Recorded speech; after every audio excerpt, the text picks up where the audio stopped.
All right.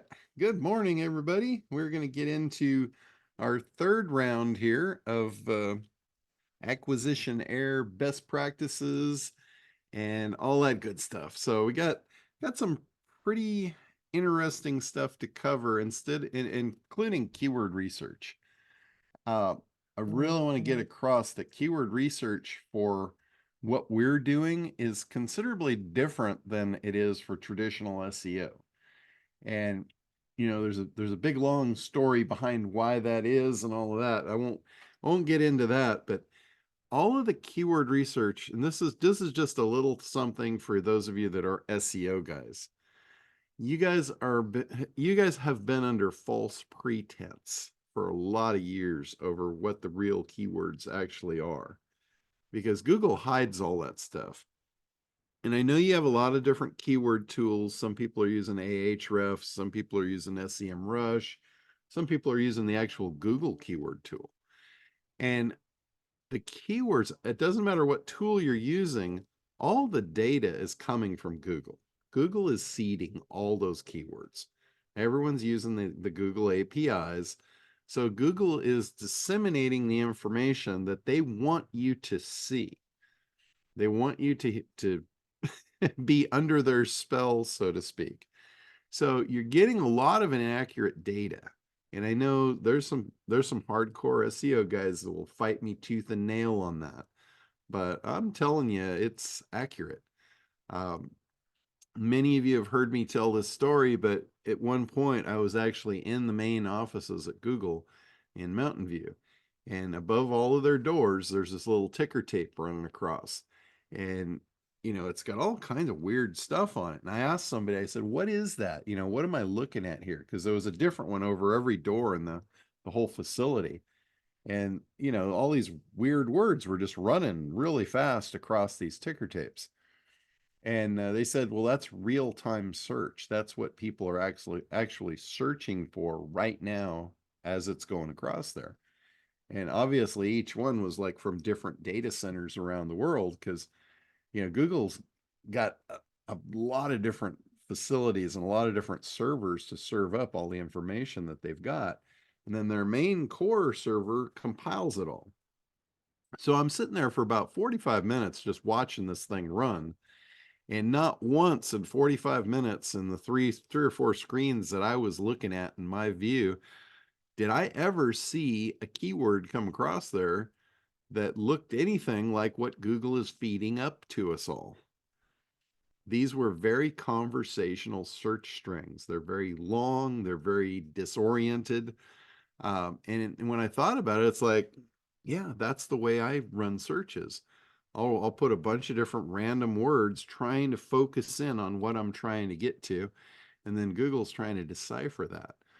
Well, the SEO, rather, the people at Google don't want you to know that. So they're feeding you up a bunch of data to keep you sidetracked, just like they always do, just like they have been doing since day one. So knowing that, well, take that for whatever you want to decipher it as. The data is inaccurate. The only time I ever actually got real solid data was when I was using a program called Urchin. And Urchin was developed in I don't know if it was the late 90s or early 2000s, but it was a few guys down in San Diego, and they built an analytics program that server companies could run on their servers. I was one of the first ones to buy the pilot program on it and install that on my servers. So I got to actually see real live keyword data as it was coming through all of my servers. I had hundreds of hosting accounts with different clients. And with Urchin, I could see everything. I could see who was coming in, where they were coming from, what keywords they actually used to get there, and also their click paths through the sites.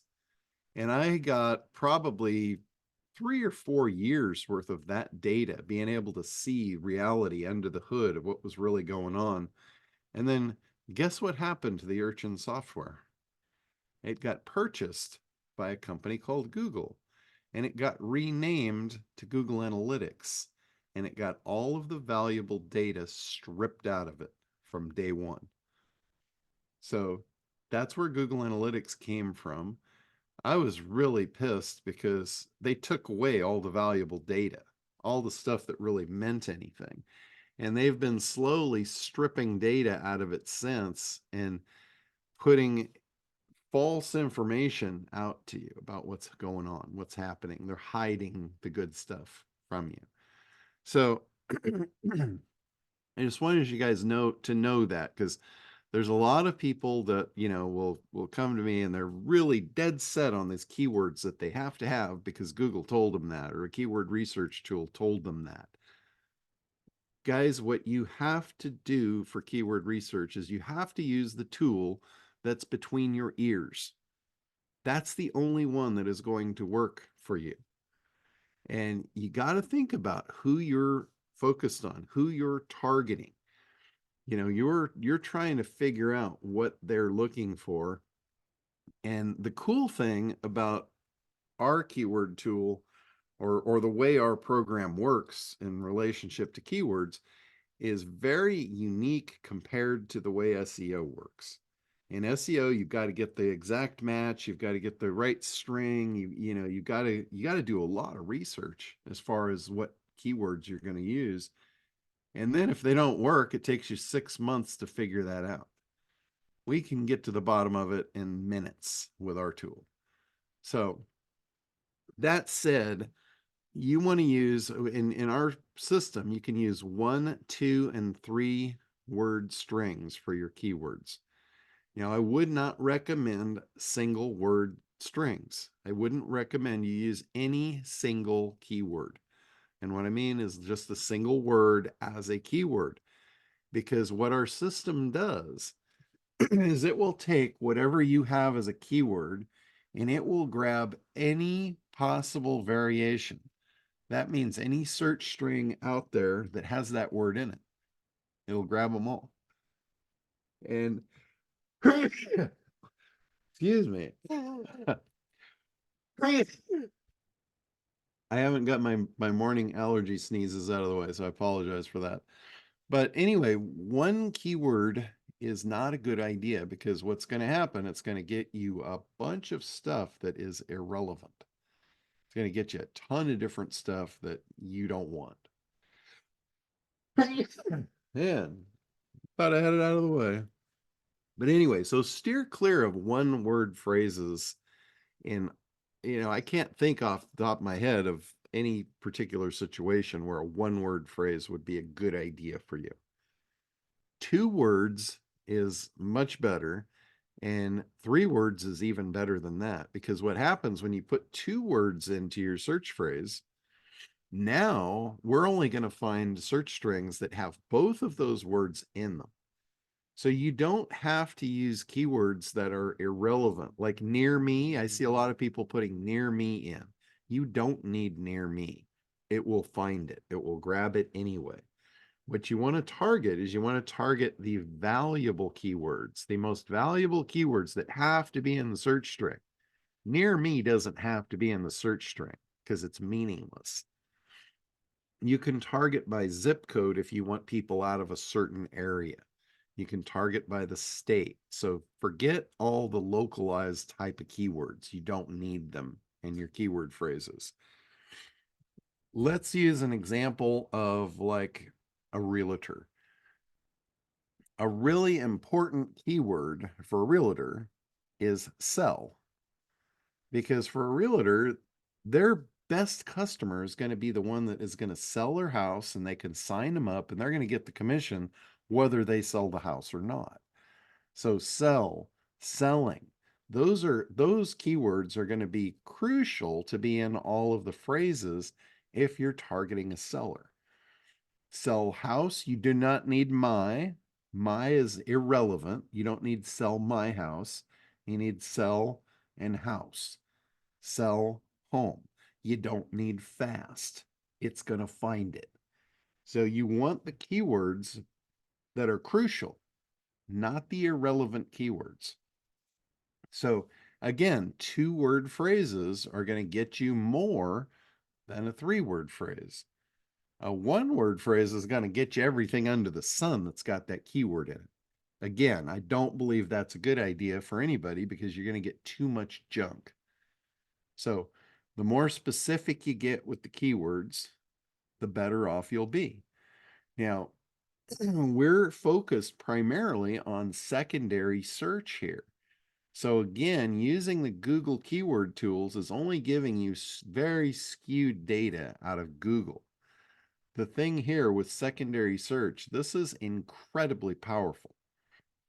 The guys out here that have these secondary search boxes, a lot of them have spent millions of dollars to get the ideal customer into their search box, not onto Google. And when I look back, it's very clear how my initial test got me almost 700 leads for SEO software overnight. It was probably pulling a lot of them out of the Moz search box. Moz has a massive search functionality.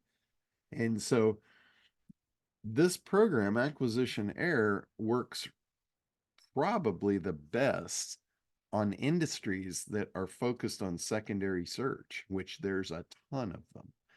If you've got some like really nichey thing where there's no secondary search out there, that might be a reason why it's not working real well for you. There's not really much we can do to fix that because we're primarily focused on the secondary search markets, which are massive. If you are focused on something that's not working, just shift gears. Guys, there is the biggest pool of money out there waiting for you right now. You just have to find the channel for it that's going to work for you. So think about industries that you see on TV, you hear in advertisements nationally driving traffic for things, like travel, all of these Airbnbs, real estate, home improvement, roofing, anything high dollar, timeshares, all of this stuff. And there's a million of them. I'm just giving you a handful of examples here. SEO, SEO is a big one too for Moz. But we had somebody they were running SEO campaigns trying to find people that want SEO or need SEO rather. And here's a little eye opener. Most people that need SEO don't want SEO. That's not what they're thinking. That's not what they're looking for, not what they're searching. It's not top of mind at all. Because, guys, I provided SEO services for over 20 years. And not one person that I ever sold SEO services to wanted SEO services. They wanted the outcome of it. So when they were looking for what they wanted, they weren't looking for SEO. A very, very small handful of them were sophisticated enough to know that, okay, I need SEO to get what I wanted. But honestly, most people don't think like that.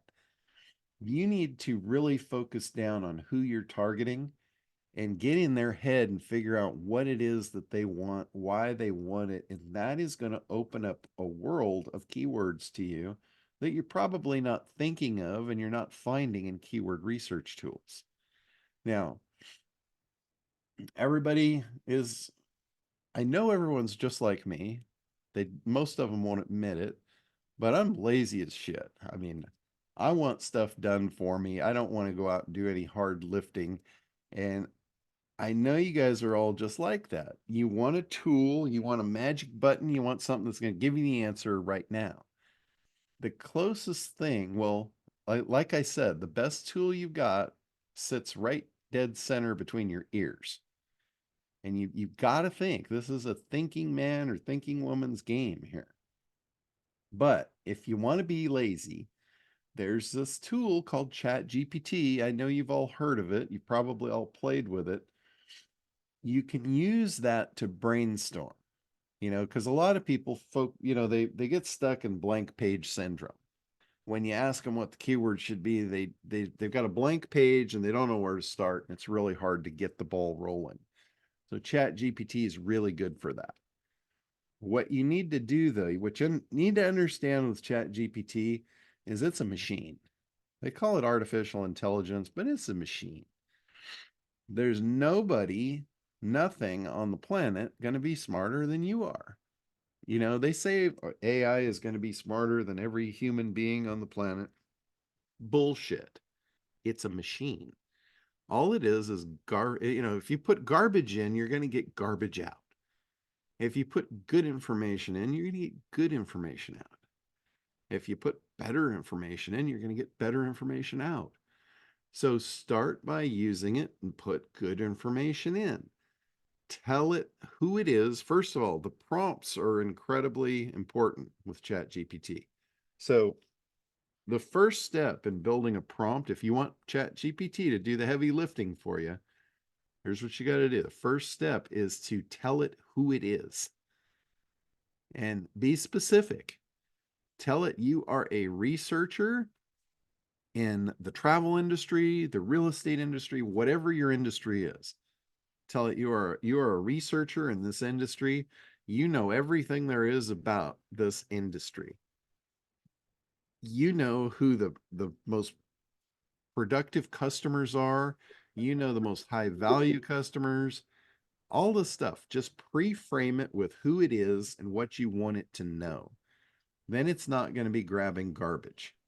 It's going to be grabbing very specific stuff, and it's going to give you much better information.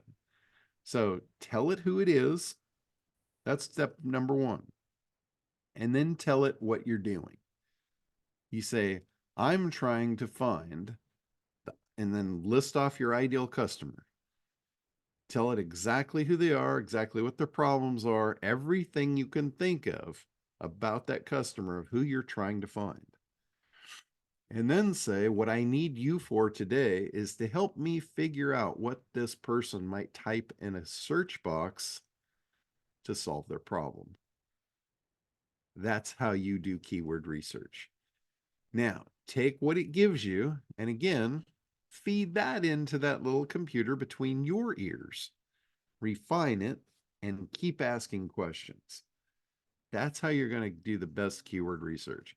There's no tool like we've got a keyword tool in there, and it's basically somebody did a basic prompt and gave it to us, and we put it in there for use. But I'm going to tell you right now, there's a better way, and that is using ChatGPT in your own inboard computer between your ears. And I just told you how to do it. So do that, refine your process. You're going to get some really good keywords out of it. And also tell ChatGPT how your system works. Say, I need 2 and 3 phrase keywords or 2 and 3 word phrases. And my system will get every variation of it, but I need the 2 critical words, the 2 most critical words. You have to tell it or it doesn't know. If you tell it just do keyword research for me, it's going to take all the information it knows about keyword research, and guess where it got it? It got it from a bunch of SEO guys that didn't know what they were doing. Garbage in, garbage out. You need to tell it what to do and how to do it, and then it will do a phenomenal job for you. So that's really, the basis and the grounds for how I would go about doing keyword research.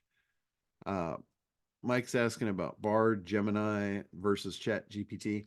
You can use whatever AI program you want, but I don't care which one it is, they all work the same. You have to prompt them properly to get the right information out of it. So when I say Chat GPT, that's replaceable with whatever tool you're using for your AI. I just use Chat GPT because that's what most people know, that's what most people have played with, and it works just fine. I don't know that there's any one better than the other. They're all pretty much pulling out of the same pot. They just have different limits and capabilities. But the key, the true key to AI is good stuff in, good stuff out. That is it. Like when I'm doing prompts, I'm putting like pages and pages into my prompts to get what I want. And I get phenomenal results. And I see other people that get mediocre results, and then we have to go in, we got to edit all the copy and do all this stuff. And it was because they used a garbage prompt. They used a basic prompt. That was it. That's the difference. So that was one of the biggest things. Here's another thing I want you guys to be clear of. I know a lot of you haven't really done major traffic buys yet. This is a very advanced concept that is so simple, it should seem obvious, but it doesn't.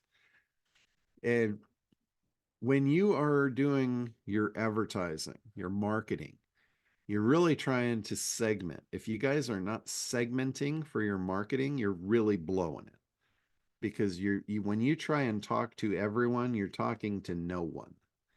And when I see keyword pools that have varied keywords all over the board, that's exactly what you're doing. You're pulling all kinds of different people into one, and now you're going to push them all to the same email, right? You're speaking to all of them, which means you're speaking to none of them. So you've got to segment this stuff. And any of you that have ever used Google pay-per-click, you'll know if you got good results, you learned how to segment your site. I don't know what they call them in there, but they're segmented keywords. You're isolating keyword pools. So the reason that you do that is so when you get a lead, you know exactly what that lead wants. And I'll use the example, if let's say you're doing medical stuff and you're focused on kidneys, hearing loss, weight loss. Those are three completely different issues. And if you have one bucket of keywords that's got all those keywords in it, when you get a lead, you're not going to know who it's for. You know, it's going to come into the campaign. That campaign's going to send it across to do an email, unless you're focused down and you're segmenting it by the keyword. But here's the problem with this. When you run a campaign in Acquisitionaire, a lot of you are running small numbers per day. Let's say you're running 10 leads per day and you've got 100 keywords in there and they're for 20 different buckets. Well, just by the very nature that there's 20 different buckets in there and you're doing 10 leads a day, you may never get to half of those buckets. The ones you're not getting to might be where the gold is sitting, right? You would be better off to make 20 different campaigns in Acquisitionaire, focus the keywords down very tightly, very specific to exactly what that person's going to want, and then hit them with a follow-up email that makes sense. That's how you're going to get your conversions up. If you guys are just throwing, a whole shitload of keywords into a campaign that are all over the board, that's probably why you're not getting good results when the leads actually come in, because you're not following up properly. That is another key to marketing. You have to follow up with the right messaging. So you got to make sure that the right lead gets the right messaging. The easiest way to do that is just to create multiple campaigns and be very specific. So when that lead comes into that campaign, that goes into your Google Doc, and that Google Doc either gets zapped over to your CRM, or it goes into SendGrid, or we're about to release Go High Level. It can go right into your Go High Level account. Very soon we'll have Kartra. So whatever it is, whatever is following up with that lead, it's going to be super specific. That's going to increase your open rates. That's going to increase your conversions. That's what's going to put money in your pocket, or if you're selling the leads, that's what's going to get them to buy more leads from you. That's going to make you more money. If you're not doing that, you might as well not play the game.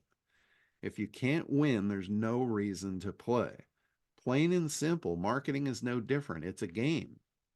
If you learn the rules of the game, you can make a lot of money. If you don't, you're just going to get punished until you give up. So stop the punishment. You've got to use the machine between your ears. You got to do this wisely. Again, this is all simple stuff. It all makes total sense. It's the common sense that's not so common. I cannot tell you how many marketers I've talked to that don't understand this. They don't understand segmentation. They don't understand figuring out exactly what somebody wants and why they want it and creating conversation to that point. That's what makes sales. So this is more than just a lead gen program. It's not like you just buy leads and money falls from the sky. It's the same thing with SEO. It's not like that. It's a traffic source. Traffic should be on the end of your process. You've got to figure out who you want to sell to, what they want, why they want it. You've got to figure out the process of creating value for them. And then once you've got all that done, that's basically a marketing funnel. You've got a marketing funnel in place, which is nothing more than a sales process. It's a presentation.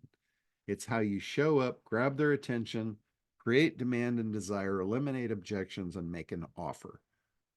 That's a basic marketing funnel. If you don't have one of those, you're not ready to buy leads. You are not ready for traffic. You're just going to waste money. So, and if you're selling leads to customers that don't have a marketing funnel, you're not ever going to be successful with that. They'll buy a few, they might be happy with them, but they're not going to convert, and ultimately they're going to stop buying them from you. If you're showing up to people that are not the right customers to buy leads and you're selling them leads, again, you're going to get punished. It's that plain and simple. If you show up, like I'll tell you the perfect person for this, if you're selling leads, the perfect person to sell leads to is somebody that's already buying leads and knows what to do with them. Not somebody that doesn't have a marketing process and, yeah, they need to grow their business too and they want it like there's no tomorrow, but they are not ready for it. You sell something that somebody's not ready for, they're not going to take advantage of it and it's not going to work out. That in SEO is called, it's going to bring what I call a come to Jesus meeting, which I'll do anything under my power to avoid. So anyway, that is some really crucial foundational principles that you guys need to understand. That leads are traffic. Traffic comes on the end of marketing campaigns. So if you're doing this for yourself, you need to do that. That's what the whole ACT program is about. I created that since day one to help people get their marketing in place. ACT stands for analysis, that's figuring out your market, creation, that's figuring out your messaging, and T for traffic. Notice traffic's on the end, it's not in the beginning. It's analysis, creation, and then and only then traffic. So leads are traffic. If you got the first two, you're ready for the third one and it should all work. So that's something you guys need to really get straight. If you're struggling with this, I can almost guarantee you the reason is you haven't done the analysis, you haven't created marketing messaging to convert that customer, and you're jumping into the bucket you're not ready to be in yet, which is traffic. So if any of you need that assistance and stuff, I would encourage you to go through the ACT program, get on our Thursday calls, and get the help that you need so you can buy these leads and you can make money. Because once you start buying leads and making money, you have a money printing machine. And at that point, it's like, how much money do you want? That's going to equate to math of how many leads you're going to need. And it's pretty simple stuff. So I just wanted to make that stuff very clear. We've got a lot of stuff to help you guys. If you are out in the field and you're ready to sell and you're making your presentations, one of the things that you need is proof. So we're working on case studies and all that stuff is up in the members area. If you're white labeling this, you can take our stuff, you can put your own brand on it, whatever you need to do, it's there for you to use. It's there at your disposal. We've got onboarding videos. If you're doing, again, if you're doing a white label and you're bringing people in under your brand, you need to train them. It's one of the most important things you're ever going to do is train your customers how to use what you're selling them. Otherwise, they're not going to use it. You can bring on 1,000 new customers, and unless they're buying leads, you're not making money. You need to help them. If you can help them make money, they will make money for you. If you just pile them in the system and forget about them, they're going to forget about you. And they're not going to buy leads, and they're going to drop out, and they're going to have this image of you. The next time you come to them to make them an offer, they're going to have a preconceived image of you. Well, that guy doesn't do it for me, or that didn't work. So you're going to have a lot of trouble selling them the next thing. You know, the thing that is going to make your business and your life just exponentially better is when you get lifetime customers. Any of you that have been in business, you know how difficult it is to get a customer, right? Unless occasionally they'll just fall in your lap. But if you go out and you try and do it on your own, you try and force the issue, you guys know how difficult it is to get a customer, right? If you're just getting short-term customers, they come, they buy, they leave, and now you got to start over again. You have to make another sale. That sucks. I want a customer that when I do that work and I bring them on, they're with me for life. They're going to buy things from me for the rest of our days. You know, it's like till death do we part. When I look at my client list, the majority of the clients I'm not working with are no longer on the green side of the grass. And I know that sounds weird and odd and whatever, but it's true. When I bring people in, I make sure that I'm completely honest with them. I make sure that they understand what it takes to get what they want out of whatever it is that I'm offering them. And a lot of people I have turned away. Like I have turned more people away from SEO than I took on as customers. And you know what that did? It obviously didn't do any good because I didn't sell something to them right then at that given point in time, but they gained respect for me. They knew their image of me was this guy's not here just to take my money and run. So if that didn't work out for them, that's great. I'm going to come back later on with something else for them. And guess what? They're going to listen. They're going to say, I trust this guy. He's not here just to take my money. And maybe this one will work out. And again, once they start buying, it doesn't even have to be your stuff. You can make affiliate offers to people. Just make sure it's the right offer. Don't just sell people garbage just to make money. That is not going to get you lifetime customers. So, all right. So Brady is on here, and I'm gonna let him come out. Are you available, Brady? You got good audio today? I think I do. All right. You're sounding a lot better than the other day. I was talking to Brady the other day on a Zoom call, and I could have sworn he just got back from the dentist. Every word was slurred. That Yeah. was a lot of fun somewhere. I don't know, but anyway, I wanted him to kind of come out. Him and Connie have kind of been the guiding force for the support and all that. And also Brady works with our development team.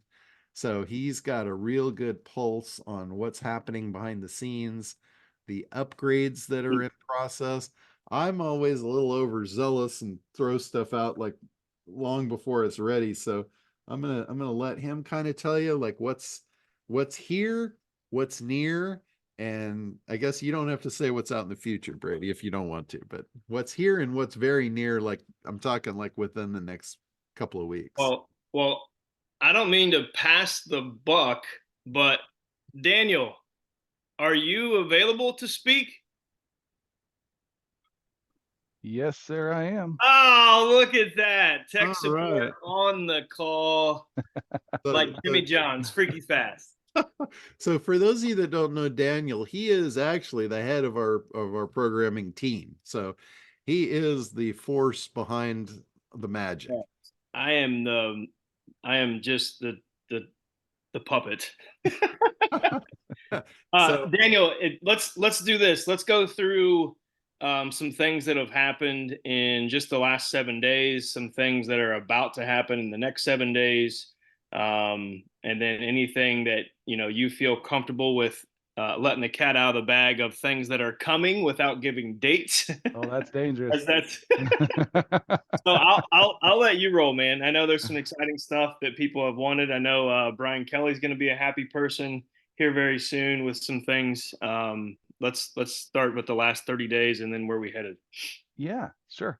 So the last 30 days, a couple of the big pushes is to enable, if a client's credit card fails or they have a new expiration date, something like that, to enable all of that directly within the dashboard.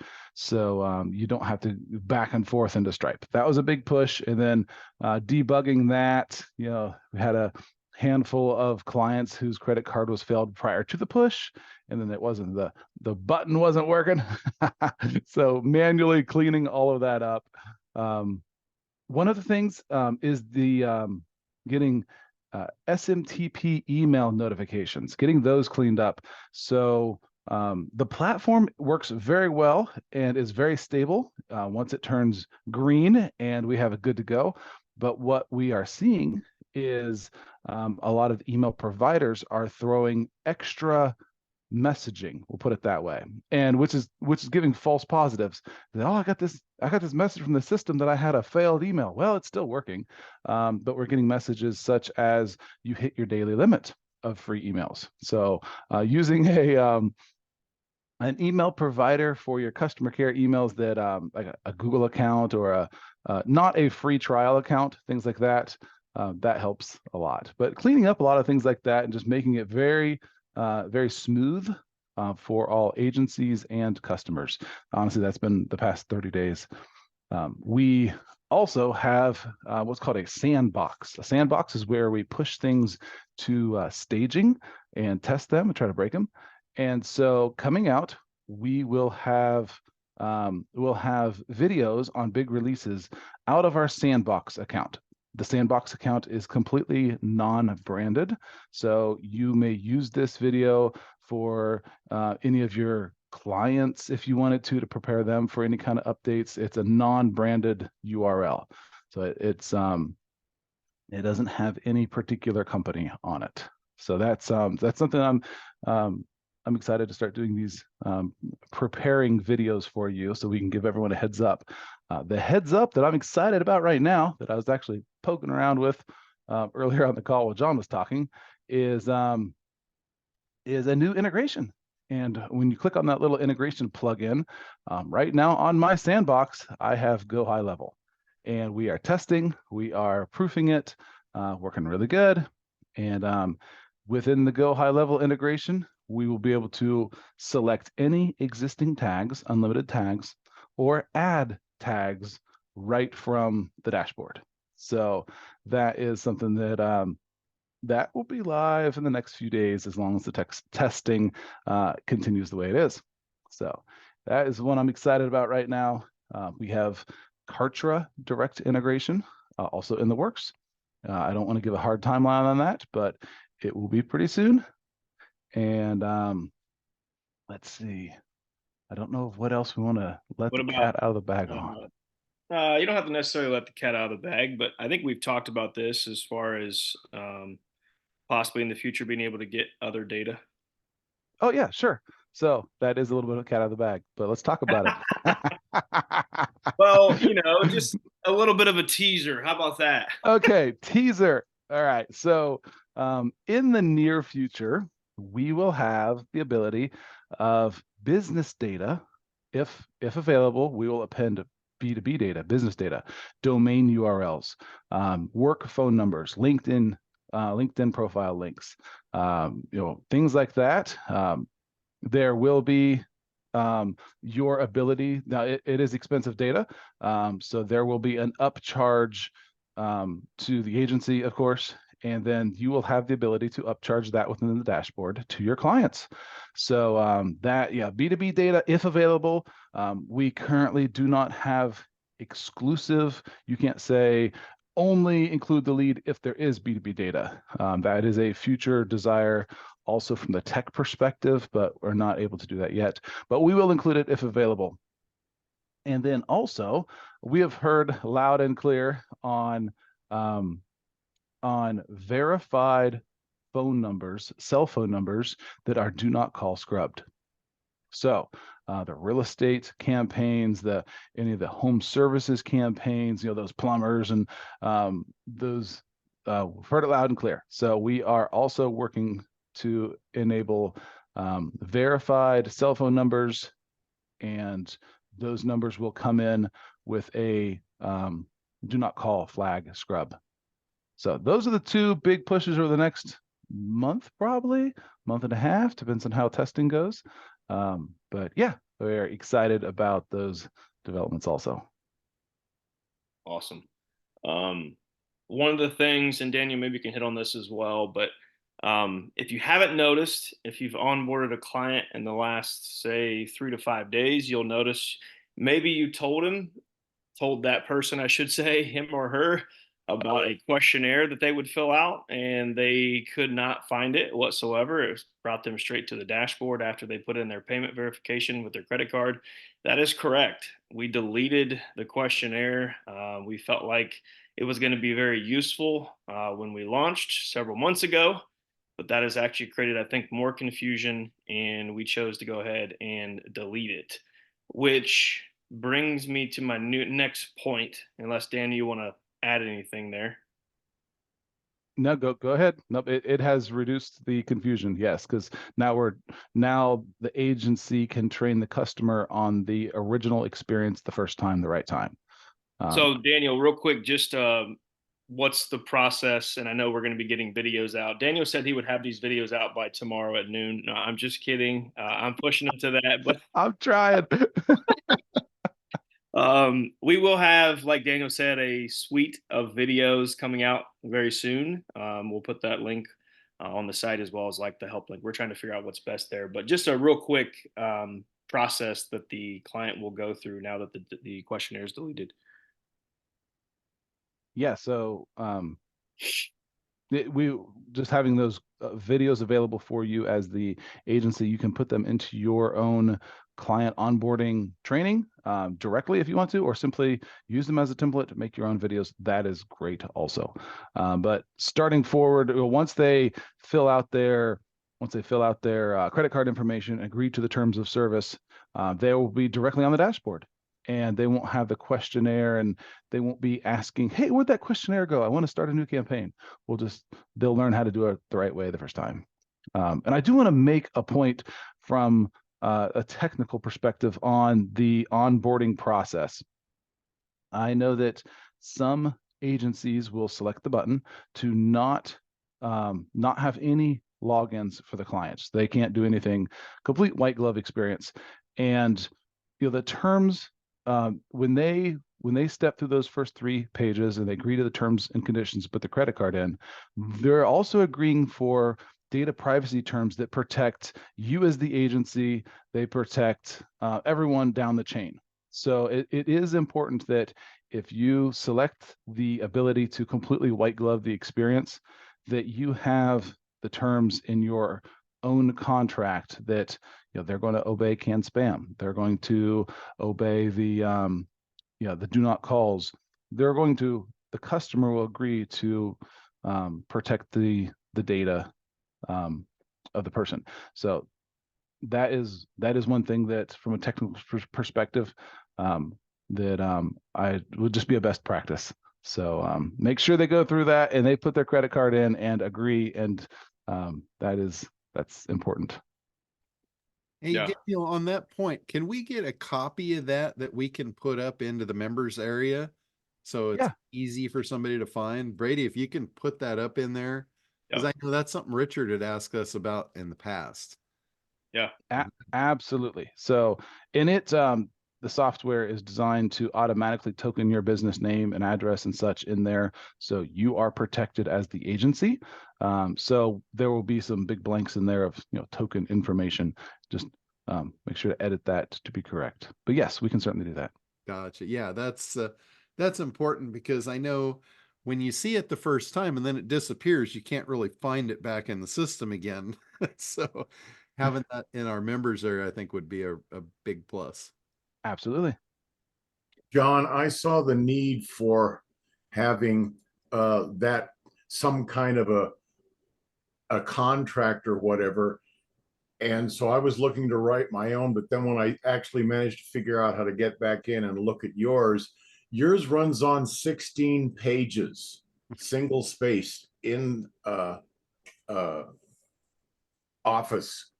And it is a very, very good and complete contract. And I went from thinking, well, maybe I'll just do a complete white glove situation and just onboard them. And I realized, no, you really need to have them sign that agreement, because that does protect everybody. It's a much more complete agreement than anybody has.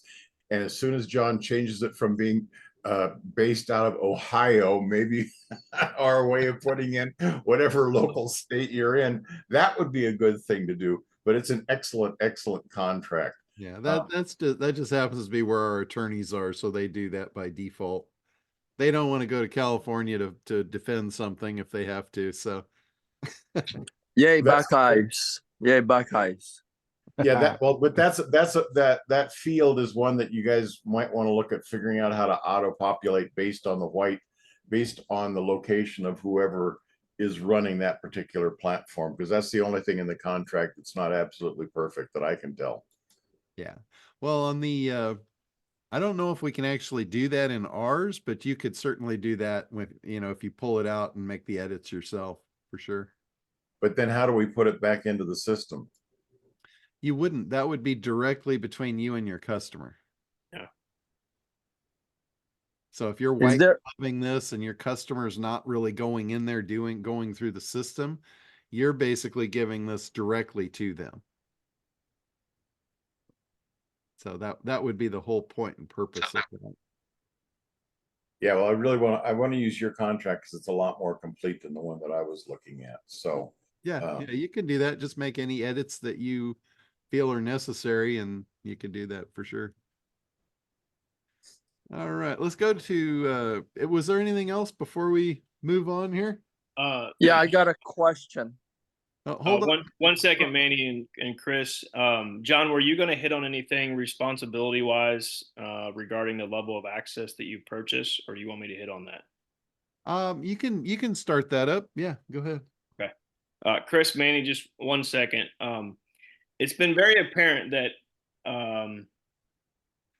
we're trying to do the best that we can, guys, and support. I'll talk to the agencies right now, because if you're a client of ours, private plane access level, then you're relying on our support, and anything that we can do to support you better as just a client of private plane access, by all means. Any feedback, good, bad, the ugly, is great. And I accept that from anybody, whether it's just a client or an agency. But when I speak to the agencies for a second, corporate or even full airliner, so agency or white label agency, those folks that are on this call, you are responsible for the support of your clients.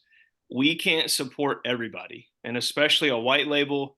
It goes without saying, you buy the white label for a reason, but we've had several instances where a client, I'll just say, I'm speaking about, Chris McLean.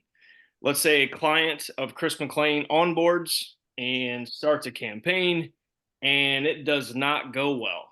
Well, when looking into it, and this was not with Chris, but I'm giving you an example.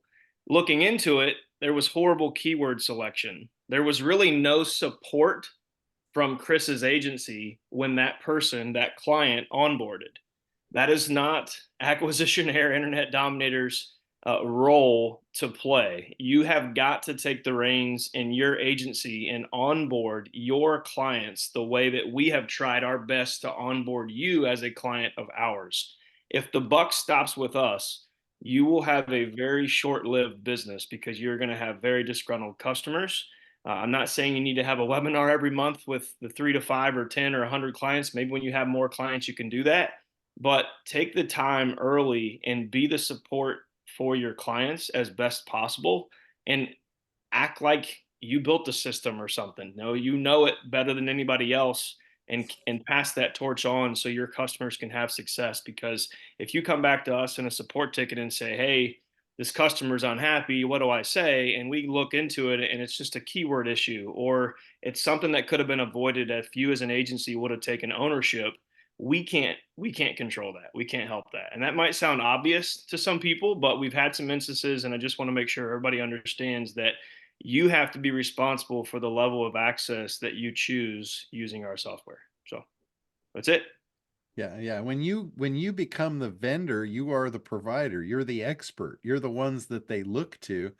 And if you're not providing that to them, they're going to be expecting it and you're not going to be delivering. So you're going to underperform. And that was what I was talking about just a little ways back, was you want lifetime customers.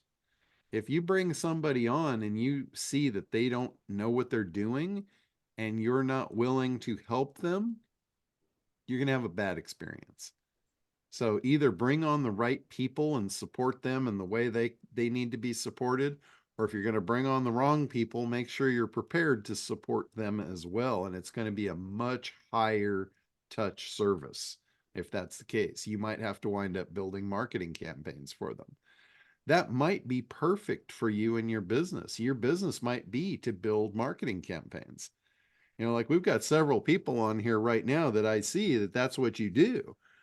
So this is perfect. You bring them in. I got to tell you, this thing is the sexiest product I've ever had at my disposal to sell. I can tell you that without a shadow of a doubt. This thing draws people in. It will pull people in like you've never seen before. But if let's say you're a funnel builder, this is the perfect thing to pull people in, but not disappoint them. Tell them, hey, you're not quite ready for the leads. I get that this is what you want and it's sexy as hell, and I want to get it to you as quickly as possible, but it's not going to work for you unless you have a marketing campaign. So let's get that fixed. Let's patch that hole in your business first. Now you've got a customer for a lot more than just leads. So you could use this as a lead in to build your business like you've never built it before. You know, this is a way for you to get customers for what you do and then reward them on the back end with the traffic that's what they need.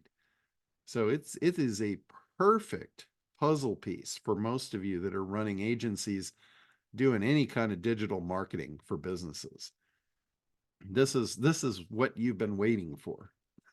Just make sure it's like Brady said, you know, with great, what is it, Brady? Something great, something is great responsibility, great power. With great power comes great responsibility. This is a great amount of power that we're giving you. So it comes with that responsibility that lies on your shoulders. So make sure that you respect it and make sure that you honor it. And if you do, you'll have a fabulous experience with this product. So, Yeah, we've built our support. And again, I'll offer any feedback, good, bad. We've built our support so that you can somewhat carbon copy it and roll right into having the support for each and every person that you onboard. But don't forget that early on, we tried to onboard everybody individually that wanted it. And I think that's important, that you spend some time and educate people on the system and maybe a little bit of hand holding.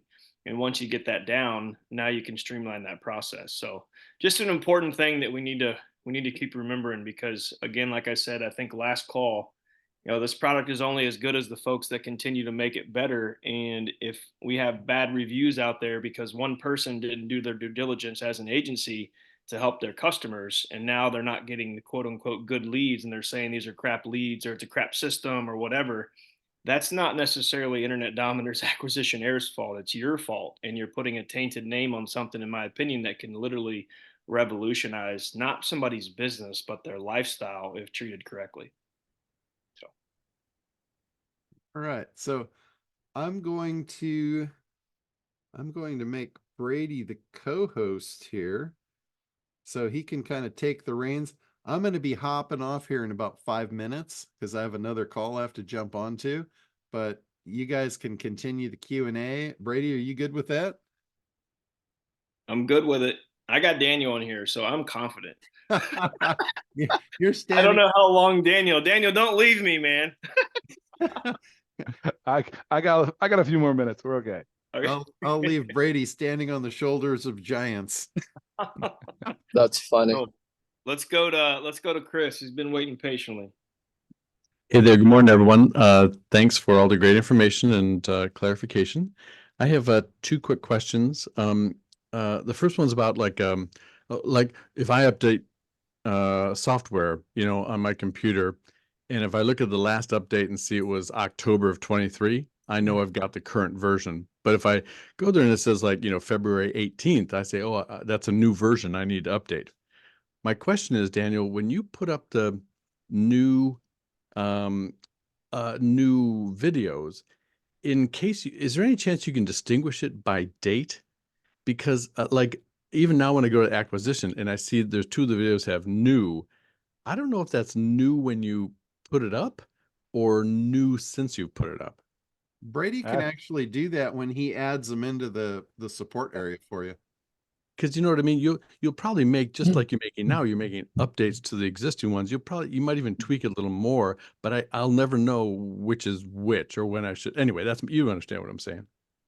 No, I get it because it puts check marks sometimes, and I know that sometimes gets a little bit skewed that it goes back and unchecks them or checks them. So I can from this point forward, each time there's a new video, I just put a date next to it or something, or like 3/24 or something. Okay. That's awesome. This way I'll definitely know when you updated a specific thing and stop going back to everything and double checking. Well, thanks. That would just be helpful so I don't miss anything. And the second thing I have a question for, I've approached a couple of people in real estate and pitched this to them, and a couple of people said, "Oh no, we already have a software that does that. That'll get leads." And I described what Acquisition Air does. They said, "No, we use software that already does that." So, pretending I just got on the call, now I'm assuming they don't really know what the software is that they're doing, what the software is doing for it, or how they get leads. My question is this: if I'm brand new on this call, like today, I just heard about it. Can you just verify one more time? Is Acquisition Air faster and better than all the other lead generating software that already exists, or is it absolutely exclusive in what it does? You want me on that one, Brady? It's up to you. I could answer this some too. I do have a real estate background, and this, technically speaking, is unique, a complete unique solution. So there are a ton of lead generation systems out there for real estate, and real estate agents get harassed by them all the time.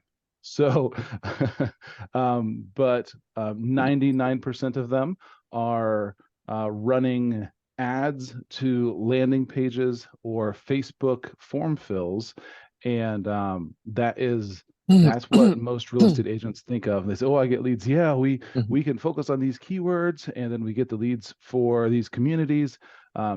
It's someone running ads to a landing page, and then or Facebook lead generation. So that's what most people think of, most real estate agents think of, aside from purchasing leads from homes.com or Zillow or the big dogs, if that makes sense. Yeah. And again, I don't ask that to challenge you. I ask it to know, like what you just said. I ask you that so I can know how to respond to them when they say, no, we already got that. Right. So what that is, it's a belief, Chris. That's what we call an objection. So every objection is based on a belief. Whatever they say is what they believe. So if they say to you, "Oh, I already have that," that's their belief. You cannot change their belief that's in their head until you use the formula that we teach in ACT, which is claim, proof, benefit. Benjamin Franklin actually came up with that. And it's the formula to reverse a belief. So if they believe one thing, and their belief currently, based on your example there, is I already have that. That's their belief. So you have to throw out a contrary statement, exactly opposite. Well, I know you might think you do, but this is something different that you don't have and you've probably never seen or heard of before. So that's the claim. Now, the claim is nothing more than just contradictory and can create, you know, a rough patch if you don't immediately go to proof. So the proof is you have proof points. That's third-party verification that solidifies it. And the way that this formula works is you make the claim, then you follow up with the proof points to prove it. And now it's not just your opinion, it's a fact. Most sane people won't argue a fact because they don't want to look stupid, right? They will revolt, they'll just resist looking stupid at all costs. So what happened is you just inverted their belief. Now their belief is, oh, I don't have that. You're right. And then you follow it up with the benefit of what the thing does, and now you're right back on track with what they want again. So that's the formula, how you eliminate. I don't care what the objection is. You can throw out anything under the sun, and that formula will work to reverse that belief. Because every true objection is going to be based on a belief. It doesn't matter what it is. And for some of you guys, and I have this challenge in the ACT program, and I had this challenge a lot when I was selling reseller SEO services. I was bringing people on as resellers, and they brought me every objection under the sun that they had not heard yet. And I said, guys, stop chasing ghosts. Bring me what you've actually heard, and we'll deal with it. But don't sit there, because what will happen is you're going to sit there in fear, thinking of everything that could possibly go wrong, and you're never going to make a sales call. And that's going to go on till the end of time. So stop chasing ghosts and just jump in. The water is fine. Whenever you get an objection, just understand, okay, I get the belief, make a contrary thing, follow it up with the proof points of, you know, the way the actual program works. That's all you need for proof. And then reattach it to the benefit of an additional traffic source that's going to bring you more customers. Really that simple.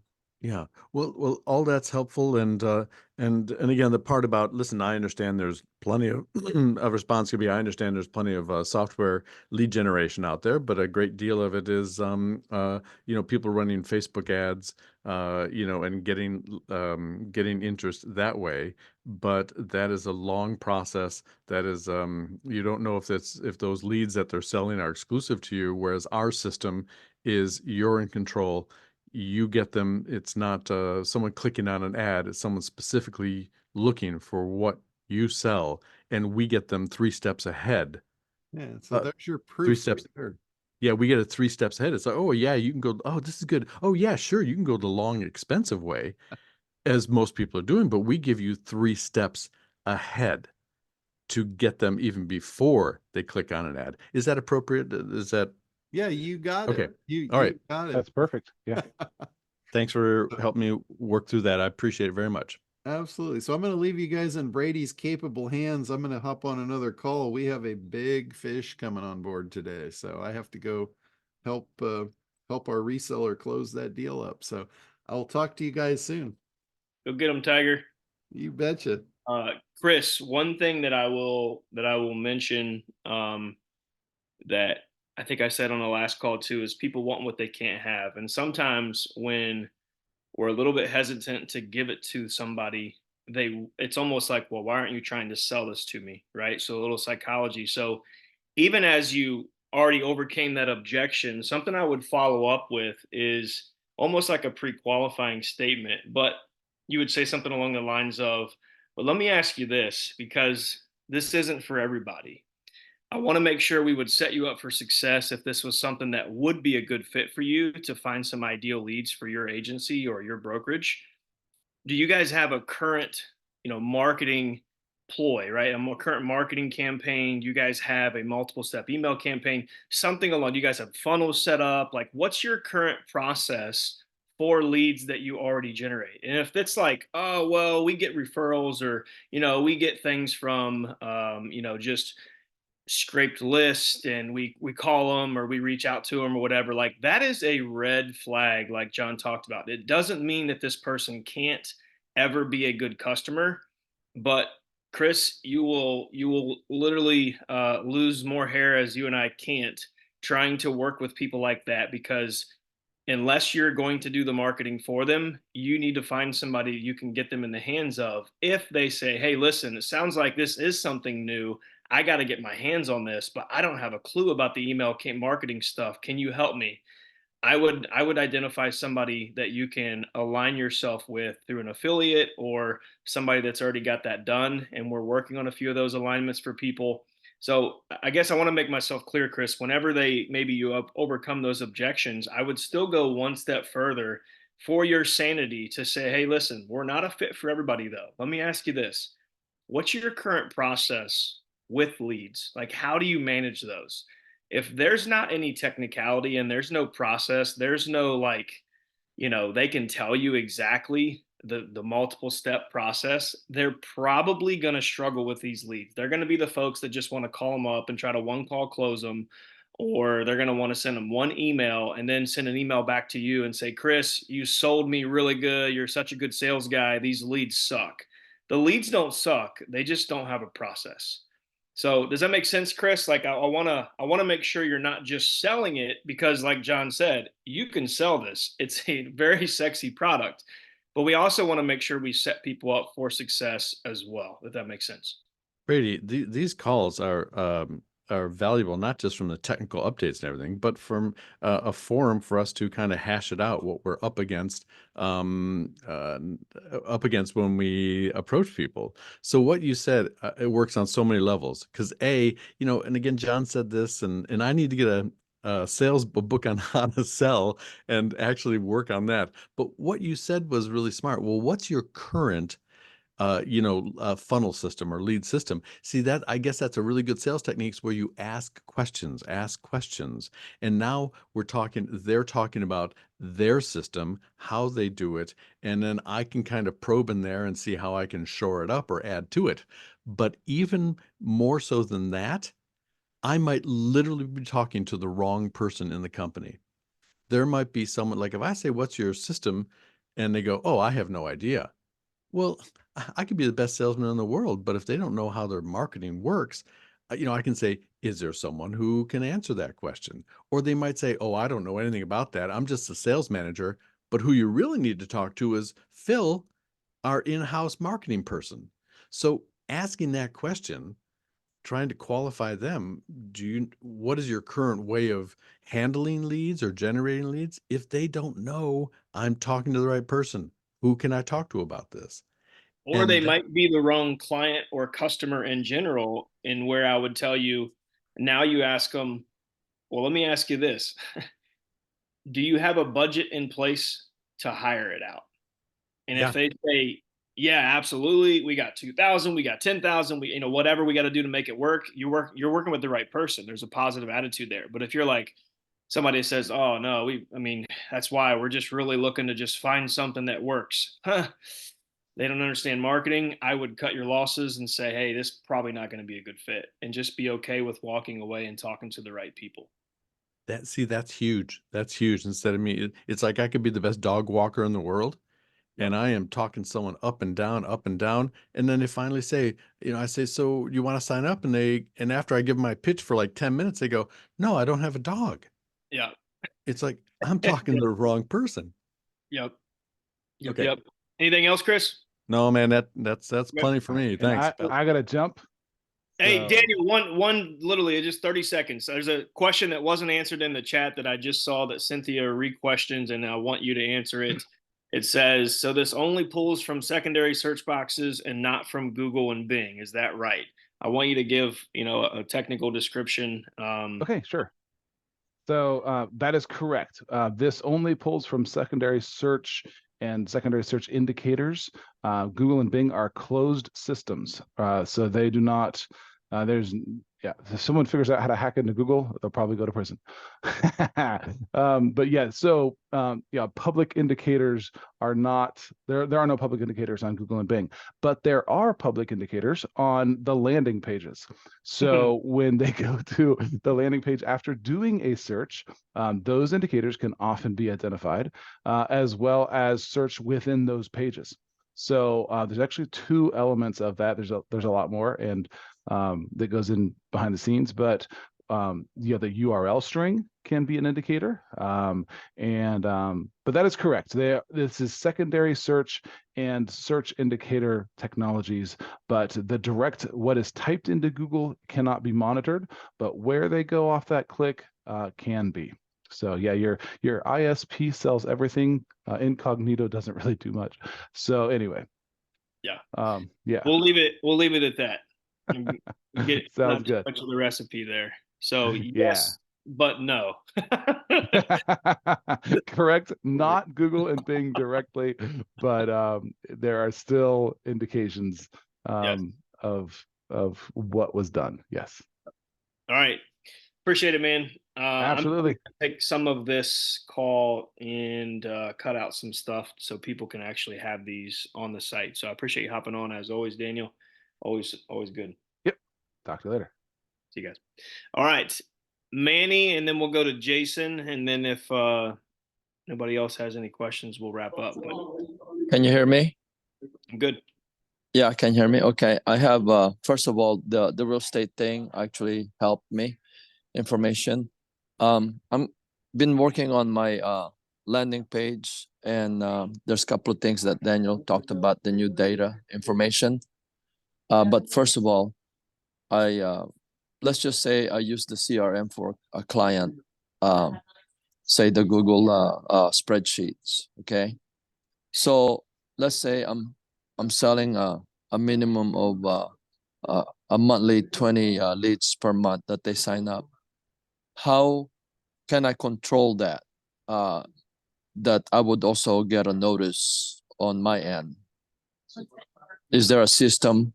So you saying you're wanting to give them 20 leads, or they're going to pay for 20 leads? They're gonna pay for 20 leads per month.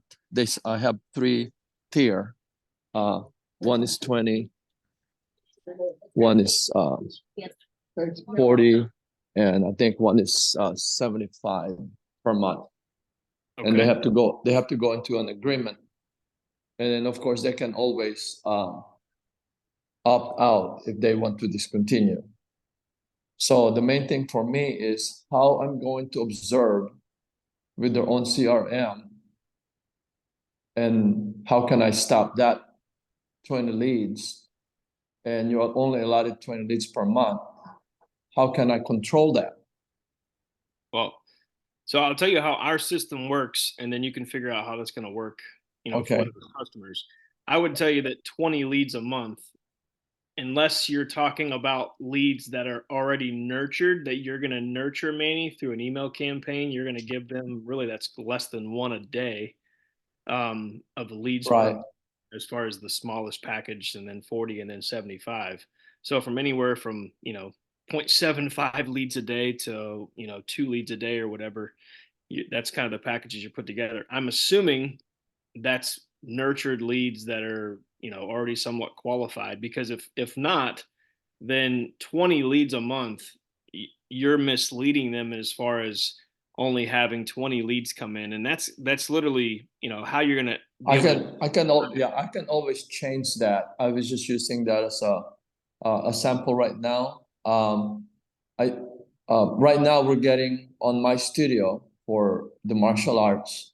I'm getting the leads, which is basically, I guess you can say, the leads coming from the search AI, and we nurture that ourselves.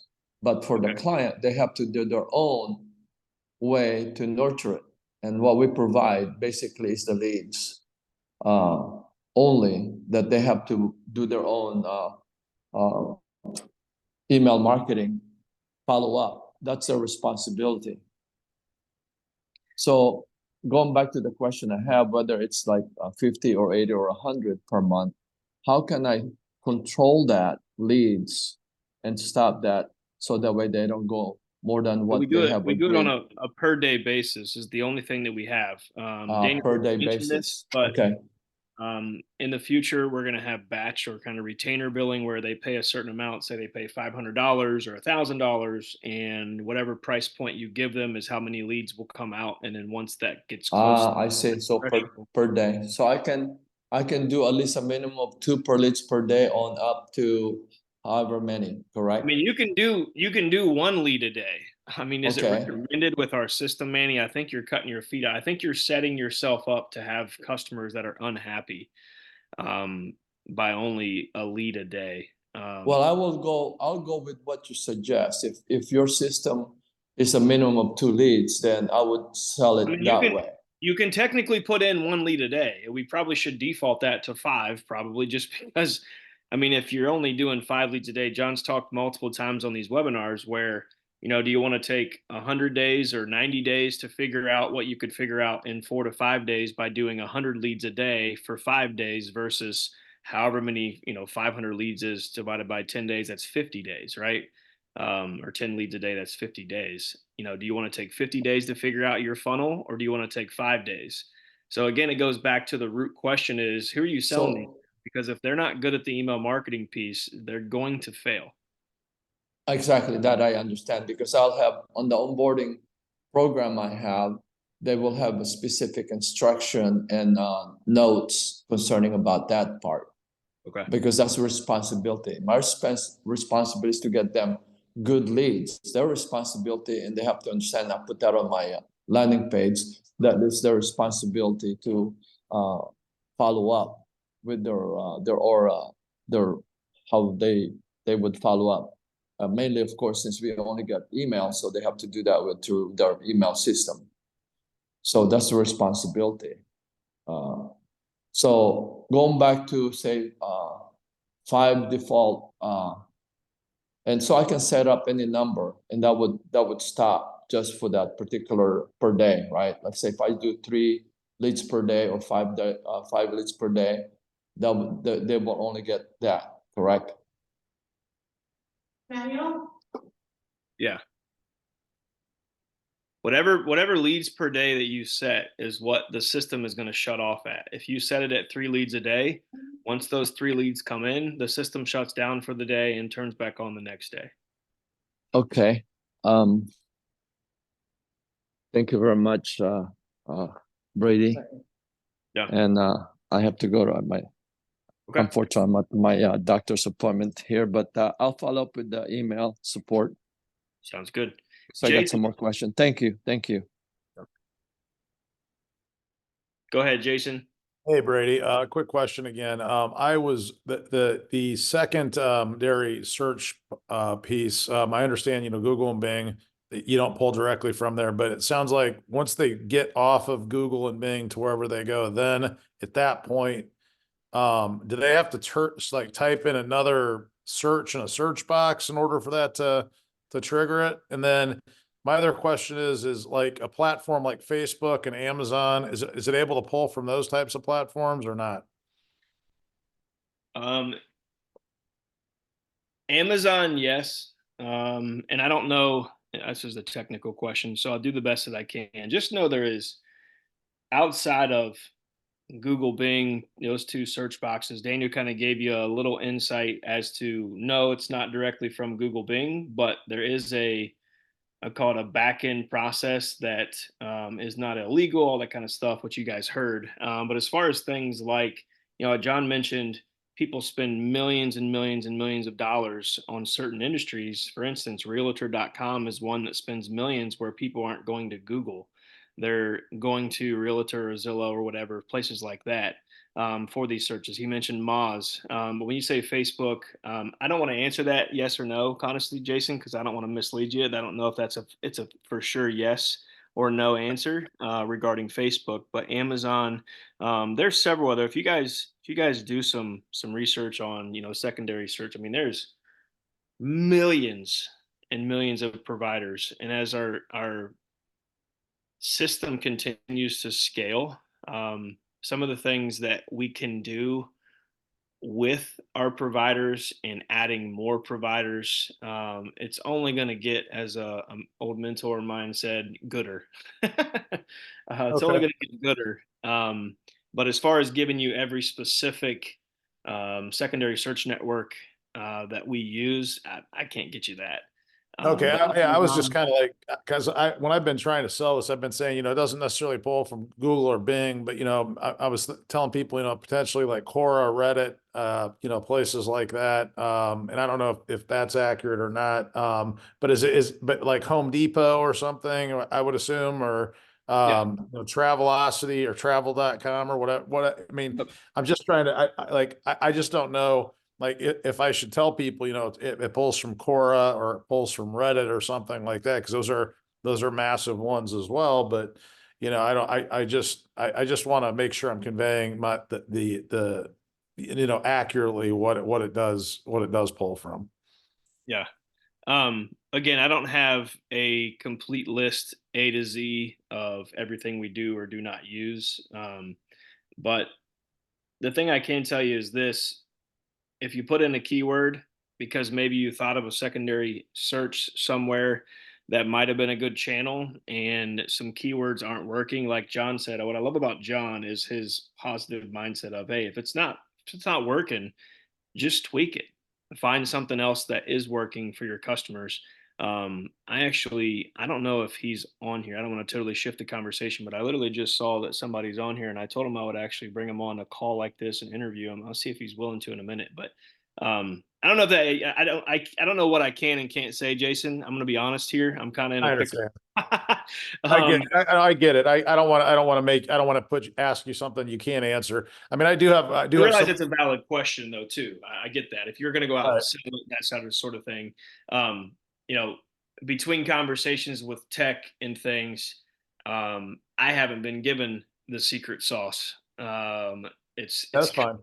so it's It does pull leads though. I mean, there's no doubt about it. Like I have a masonry contractor on there, and his email outreach is just off. It's awful. I mean, it's terrible. But I do see the leads that are coming in. They're coming in from the areas. They're coming in from different keywords. People are searching. I mean, if you're searching for tuck pointing, which is one of the words, that one. I think it's. I don't know if that's just one, but brick masonry or there's two and three keyword searches in there that are pulling leads in yeah. certain zip codes. So I know he's getting good information, but his outreach is terrible. And he wants me to basically, and I told him from the beginning that I can't be an expert in every industry on how to reach out. Okay, I was just trying to get a better clarification. I understand you can't answer specific websites. I'm not gonna keep I might, on behalf of everybody, I might see how much of the veil I can pull back without getting in trouble. Let's put it that way. yeah, that's And fine. get Cause like that I was put thinking it on the wedding, support. like wedding photographers or wedding venues or something. I mean, there's big sites like the Knot, and all these different Yep. places out there where you could probably get some probably pull from places like that. So that's fine, man. Like I said, that's all I needed. I do appreciate you, doing the best to answer, and I understand you can't say stuff that you don't necessarily know the answer to, and you haven't been provided those details. So I mean, and I appreciate you, not just saying yes, it pulls from there if you're not 100% sure if it doesn't. So I do appreciate you, Brady. Thank you very much. Yes, sir. Uh, Jack, to answer your question, will Site AI work on a Canadian dentist in Toronto? Um, I don't know if he has a US based website. I'm assuming he doesn't. So I would say no. Unless it's folks that are coming from the States that are US based leads that are looking at his website. So unless the guy's like on the border, I don't know that would be the best customer to work with because we are all US based customers. So, um, any Any other brain busters? Manny, I don't know if you're still here. I assume he's off. He just had his hand raised again. I think that's Yes, I'm still here. did you have another question? Um, I think I think what I need to do is think about how I'm gonna approach this launching my landing page, and because we have two we have search leads and site leads, and I'm having issues with how I'm gonna offer those two or which way to go about it. You know, whether they should do the search leads or the site leads. Yeah. So that's what I'm having problem with. Okay. Well, I was gonna give you guys. We're gonna save that for next call. There was a gentleman that was on here that has had quite a bit of success, and I'm sure some people want to throw darts at him as to what's he doing, all that kind of stuff, but has helped us out in exposing ways to use this. There's a few other folks that John, I think he's on the call with some of those folks today that have some really good case studies that I'm doing my dangest that I can try to get some from them and get them to you guys anonymously. Um, but there is one individual that has been with us through beta testing as well as the launch, and not only has case studies for 5 months plus, has case studies that he's had success in 3 to 4 days, adding on to what he's doing from the several months of studies that he did too. I'm gonna have him come on board possibly the next time that we do one of these. I will say this: we're only as good as you guys, and any feedback, good, bad, anything you'd like to see in the future. The worst that can happen is we say no, that will never happen, or that's going to be 12 months, or that's going to be 6 months, or hey, that might be 6 years from now. But you have not because you ask not. So myself, and I see Connie on here. I should have let Connie run the call. Connie is amazing. She's answering tickets. She's very confident in what she's doing. She doesn't say so, but that's okay. So Connie, did I leave anything out? Is there anything else that maybe you've seen through the support tickets or conversations that we've had, or something that maybe I mentioned or Daniel or John that we should have mentioned here today that we can say right now? No, I think you guys did an awesome job. And Brady and Daniel have been my mentors, so and John. So I do the best. I try to get back to you. There is a question here that maybe you want to, it's from John. He has two here in the chat. And this was kind of going back to when John was talking about how to use how did he say it? I loved when he was talking about reverse belief formula.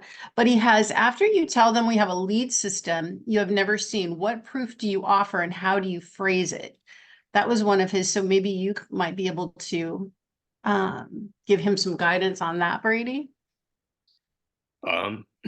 Personally, I would go right to our case studies. It's something that somebody can't argue. Just getting a very brief synopsis of that, John, of learning what some of those case studies are. Hey, we have a diabetic supply company that's this, and this. We have a merchant, services company that, it's all proof that the system works. Nobody can take that away from those companies. That's something as far as proof. But I don't have the brain buster for you. What was the other question, Connie? I'm looking through the tickets and I can't see it. Oh, and then the other was, since the conversion system is key to the sales process, shouldn't we have the process in a box to offer them or referral source for them? John, if you're still on here, I'm assuming this is what you mean, that we should have kind of a proof of concept or a something that we can give them, like templates, whether it be email templates for industries or study research, keyword research studies like Google has, right, for their Google box, or somebody that can do that marketing piece for them. Is that what you're saying, John? If you're still on here, I can't see. Not sure if John's still on here. Oh, he just answered Oh, yes. he said yes. Uh-huh. We have had conversations for the last several months, guys, with a few folks that we would have hoped would be uh, good for that role as far as somebody we can refer them to. We're still working on that, quite honestly. And as we started to network, a lot of those folks are like, hey, we're going to take this product and run with it. So, now we have customers of ours that we're going to have to throw over the fence. So we're still working on that, John. We haven't gave up on that. We also have a lot of other stuff too that are in the works, but we were hoping that we could get those sooner. But if anybody wants to step up to the plate and start taking on some customers and are confident in their ability to do that, then let us know. But we're still looking for that. Richard, what's up? Oh, he must have been on off mute. No, I'm still here. I was just listening. The big piece that's missing for just about everybody, including probably a lot of people on this call, is they're not ready for leads because they don't have the follow-up systems or the nurturing systems or whatever set up. And that is that's the big piece. If you actually, up until now, the big problem was, well, I don't have leads, so I can't do all the outreach. Now you say, okay, here's the leads. Now what you're going to do with it, smart guy? And it's like, oh shit, it's like, wow, I've been leaning with my face up against the glass so long, the glass just disappeared. Now what the hell do I do? And if you are really, really good at developing programs, why would you do it for somebody else when you can do it for yourself and keep everything, not just a percentage of, not just a monthly thing, unless you guys are going to, and I've done this before, and I actually owned a third of a $3 million company because they said, you're so good at marketing. If you can hit these goals in 90 days, we'll give you a third of the company. I said, no problem. Hit them in about 45 days. But now you're talking about a whole different thing. You're talking about equity for service and all that sort of stuff. And this program would actually work for that. If you knew how to set up programs, you could go in and you could own pieces of companies all over the place. Say, we don't work for fees. We work for a percentage. And that takes some chutzpah, and it's a lot, I think a lot more than most people have the brass to take on at this point. But if you have somebody that was really, really good at starting at scratch and putting brand new things in place, that's what you really, really need. And if anybody really knows how to do that, my guess is they probably won't let you know because they're already doing it for themselves in a more profitable way. That's just my nickel's worth of free advice on that. Yeah. John, to answer your question again, is we've had a few folks that we hoped, as John has expressed that he's not the best email marketer out there, but he has connections to those folks. A few of them that we've connected with have so much going on that they don't want to take on necessarily customers, more customers. They're looking to really take what we've put together and then add to that as far as the marketing piece and getting a lot of things in line. So I will say that it's just maybe not something we're able to offer currently. We are trying. We've had a few folks that haven't fallen out, but again, it's just been bad timing as they've loved the product too. So they're not just thinking about bringing on customers right now. They're getting all their ducks in a row so they can literally go out and sell millions of leads themselves. So we hear you, John. Like you said initially, you said, "Hey, we sell the chicken, not the recipe. We sell the software, not the marketing." And you guys know John well enough. He wants to help people, and everybody that's a part of his group here on this call and on calls every week, he wants to help you. It may not be the first priority right now with the system and as a whole, but he wants to help you. That's why we're integrating Kartra, as well as the GHL integration. I can think of one guy that may or may not be on this call right now that I think would be a good person that we can possibly throw some people, if you will, kind of over the fence and say, hey, go to this guy, go to this company for the marketing piece, because this person uses GHL and GHL only, and could be a good person to work with. So, John, we hear you. We're trying to head there again, just trying to keep the boat on the straight and narrow. So, with that, I don't want to just ramble, guys. Stay tuned to the support site. In the next week or two, we'll be adding some stuff. Stay tuned as the Go High Level integration, if all goes well with trying to break it, the testing and the sandbox, like Daniel talked about, that will be on. Brian, there we go. Brian is somebody that we have talked and had some conversations about, possibly working with a few folks. We'll see. I don't make that call. John ultimately does. So we'll keep you guys posted. We want to help every one of you start to sell leads and sell leads confidently. But some of it's trial and error, and getting out there and doing some things to make that happen. Let's see. Anybody else? Any questions? Connie, any more questions? I don't see any more questions. Okay, cool.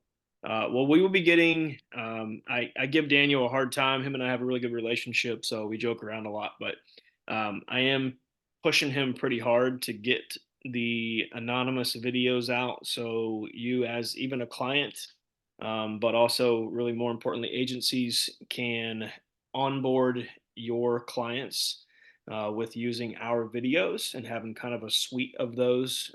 Since we eliminated the questionnaire, we've got to redo some of those. So we're going to be getting some of that stuff out, and Daniel mentioned a little bit that, but we're trying again. Full transparency, I've never built a support system. So again, anything you guys think could help. John says a step-by-step cookbook style PDF. There you go on lead conversion. My good. We'll head that direction, John. That way, everybody that uses it, whether they've never done anything with email marketing or not, can be successful. So the lead generation of the future. Love it. Connie, anything else? I think that's it. Cool. Thanks, everybody. Everybody have a wonderful rest of your week, and we'll talk on the next one.